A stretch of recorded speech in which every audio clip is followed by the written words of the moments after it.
Our final speaker on the panel here is Laura Young, who again will undoubtedly be familiar to many of you. Laura is a climate activist, an environmental scientist, an ethical influencer, and I have to say, Influencer of the Year 2024 in Scotland. Some of you who know what influencer... Yeah. Some of you who understand better what influencers are can explain that to me later, but congratulations, Laura. I think she's been prominent not only in the work that she's done internationally now. I heard her most recently reporting back from the COP conference in Baku, but also the really important campaigning work she did around disposable vapes, I think, which is also really well known. She's also well known in my house because she's featured in a book called Spectacular Women, Spectacular Scottish Women, which my daughter pulls off the shelf at every opportunity and shows me, so well done on achieving that as well. She's going to talk to us today about what we can learn from campaigns for climate justice. I think, as Danny and Roz have mentioned, there are connections here, and we need to make those connections more immediate and more alive. So Laura's going to talk to us a bit about that, and how we can also, I think, really importantly, engage younger people. Again, as Danny said, that disenchantment with politics is a real challenge. So, Laura, over to you.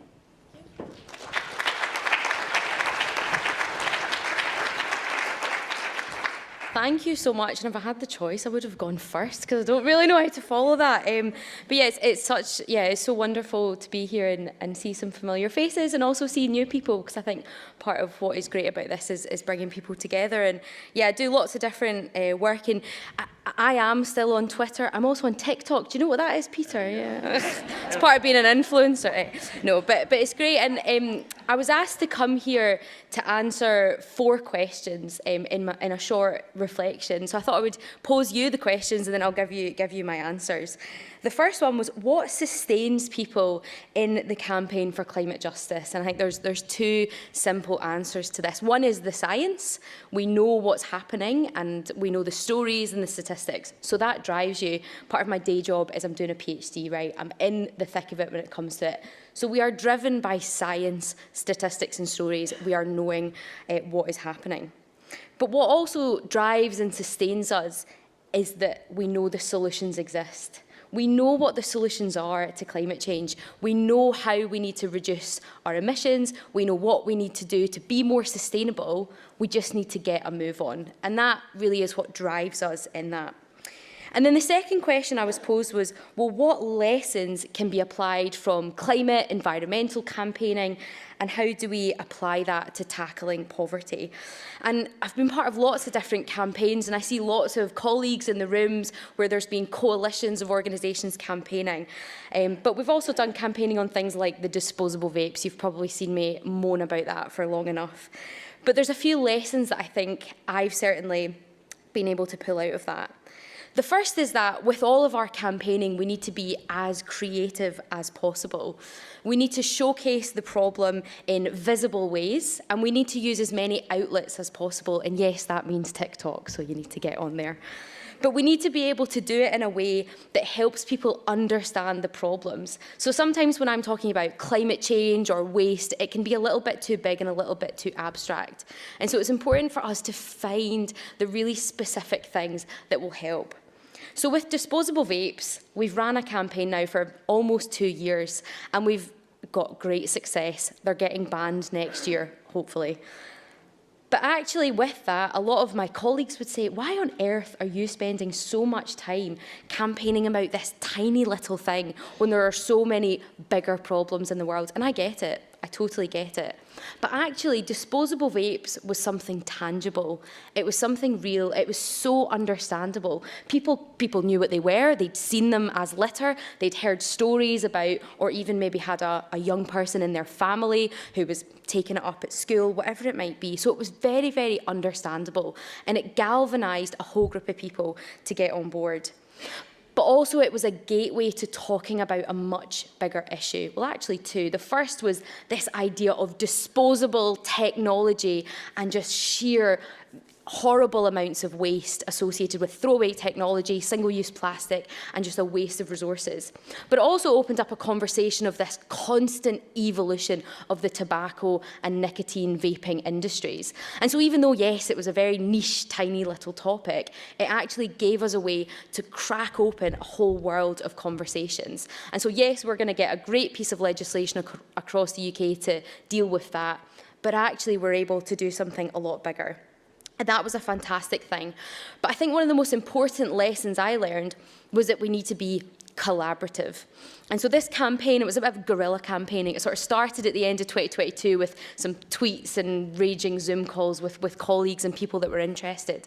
And slowly we started to build momentum. What was a few conversations on WhatsApp turned into a bit more formal Zoom calls, which then started almost like an unofficial coalition. But the one thing that I would say is crucial is that we never closed the door. We were always open for more organisations to come in. And initially it did start as a purely environmental thing. It was litter picking groups, it was Keep Scotland Beautiful, it was the Marine Conservation Society. But slowly we managed to snowball and bring in many different organisations. We had people across public health, we had Ash Scotland, we had youth workers, we had schools, parents, teachers, we even had car garages because they pop tyres and they were getting a bit annoyed about that. But the point there was that it just kept evolving and kept growing, and we never closed the door to new people coming in. And I don't think we would have got where we got to if we'd said, actually, sorry, this is just about the litter. We're not really worried about the youth impact or the health impact. We kept saying, open the door, keep having more people in. And so that really excites me about what we're all trying to do, because actually we all can collaborate more, and that was just a huge lesson. And actually, to Roz's point as well, often as a climate person, I get pitted against people. Oh, how could you possibly want to stand next to anyone from Grangemouth? Don't let that happen. Actually, that's where the collaboration is strongest, when you say, you can't pit us against each other because we're working together. We know each other. And I think that's important to make sure that that can't happen. The third question I was asked was, how can we better link tackling poverty and the climate crisis to get this just transition? I will say, I think there's terms that have been lost. They've been lost to polarisation. They've been, net zero, just transition. Sometimes when you say these words can set you off in the wrong direction. But I think it's important to actually tell the story of what that looks like. And certainly for me, I know that that's something that the environmental movement has not been good at. Often when you think about climate change, you maybe think of a tiny little iceberg with a little skinny polar bear on it, and that's kind of what you think about climate change. You think about it, something happening really far away to a polar bear that's starving. And that is something that we need to be concerned about. But actually, we need to widen our messaging and actually talk about what climate change and climate justice looks like. And I think that's important. And Roz talked about mouldy flats. And some of the research I've been doing as part of my PhD has been thinking about people and accommodation. And it's just shocking the amount of people that have that story. And as a climate activist, yes, I would like people to get insulation and double glazing to be saving carbon emissions. But I would also like it so that they have dignity in their house, so that they feel comfortable inviting their pals over to have a cup of tea, so that they aren't worried about the health impacts of breathing that in. It's not just about these carbon emissions that are floating around. It's about so much more than that. And there's a story I always share, because part of the work that I love to do is to go out and speak to amazing community groups who are doing all sorts of different projects. And Climate Action Straven is one of my favourites. And if you get the chance to go to Straven, go and meet them. Meet Alison in particular. She's fab. And that is, Straven's maybe got about 7,000 people. And it's one of these kind of fringe little villages, and it's beautiful. And they started a climate action group. And at first they said, well, I wonder what our community would like. Probably thinking they would say something like flower beds next to the high street. But actually the community said, we'd really like a bus into Glasgow, because Straven is this village that's very close to Glasgow, but was traditionally cut off. So if you wanted to go to Glasgow, you had to have a car to go maybe to East Kilbride or to Hamilton to then get a further bus or a train in. So it was a bit of a faff. And so the people of Straven were completely cut off to Glasgow unless you had a car and you were able to make this journey or get a taxi or whatever it might be. And so Climate Action Straven set out on this journey to get a bus. Now, first of all, they went to the bus companies and they said, go and just give us a bus route, that'd be really handy. And the bus company said, no, I don't think it'll be a profitable route, we don't see any value in it. So Climate Action Straven, long story short, are now Scotland's smallest bus operator. They have one bus route called the 3C. It runs from Straven into Glasgow, just next to Queen Street. And over the years, they started with one bus and a couple of drivers. And because of their financial model, meaning they can't make profit, they now have 3 buses and 8 bus drivers, and they run these services into Glasgow. And I think the last statistic I heard, which will already be out of date, is that even within the first sort of year of operation, they saved 100,000 trips into Glasgow. Now, as a climate activist, I'm like, isn't that great about all of those carbon emissions? But actually, one of the things that was most powerful is I was just down there a couple of weeks ago, and they were saying it's not just about the carbon emissions and the carbon footprint of Climate Action Straven. They said, this is why we do this. A mum had come in with tears in her eyes to the little hub, and she said, I just want to say thank you for all you've done to get this bus service. Because my daughter got a place at university in Glasgow. There was no way we were going to be able to afford her to get a flat in Glasgow. We don't have enough money to get her driving lessons, to get a car so that she could have got into Glasgow.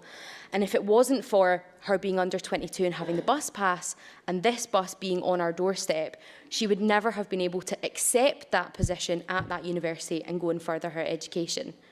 And that's just one story, right, that they've heard. But actually, that bus is so much more than just carbon emissions being saved. It's unlocking employment opportunities, educational opportunities, even just social conditions and opportunities for the people of Straven to get in and out of Glasgow. So if you want a good day out, go to Straven, get the bus. They also do a hot air balloon festival, which I did not know. So you can all get the bus to that next year. So expand the way we talk about things. And that's a lesson I've had to take on myself as well. Don't just talk about carbon emissions.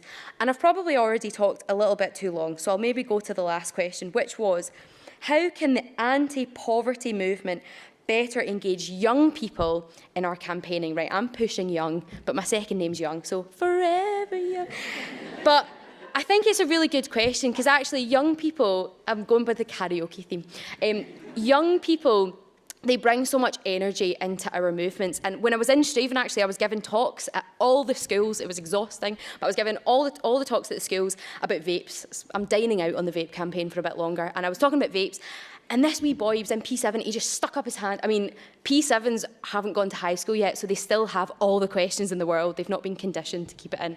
And so after the talk, there was all these questions, and I was talking about, you know, tobacco and vapes and the health and the environment, and I was trying to do it in a way that they could understand to, you know, kind of help set in their ways, you know, what to do. And this wee boy just shot up his hand and he said, so you've told us all these bad things about cigarettes and vapes, and I'm just wondering, why are these companies even allowed to exist? And I was like, oh gosh, right, how do you explain? And the teacher's looking at me going, go on, I want to see how you answer that. But actually, young people help us because they just ask the questions that we are too scared to ask, or we've been in the systems too long. So bring in the voices, hold space for their questions, their lived experience.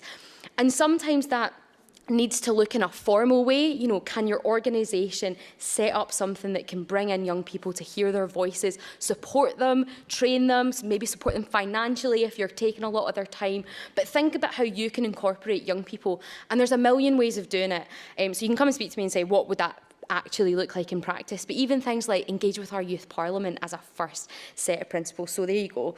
Because I think there's so much value in young people, and I think we need more young people even here. You know, even like today, what could we do to get more people in the room that don't quite understand Danny's Texas reference? I know I didn't, but